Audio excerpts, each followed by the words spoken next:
Hello everyone, welcome to Initial Solution. In today's tutorial, I will show you how to lock a Google Doc. So let's get started the video. First, open your Google Docs document you want to protect. Now click the share button in the top right corner.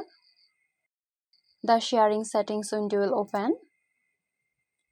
Here you can control who can access your document and what they are allowed to do.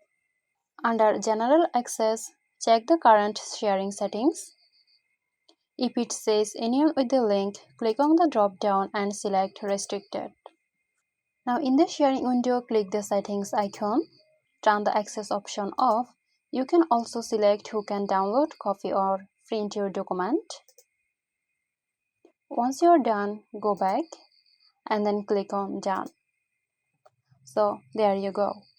So Google Docs does not have a single lock document button.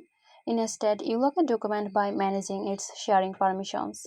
So there you go. I hope this video helped you out.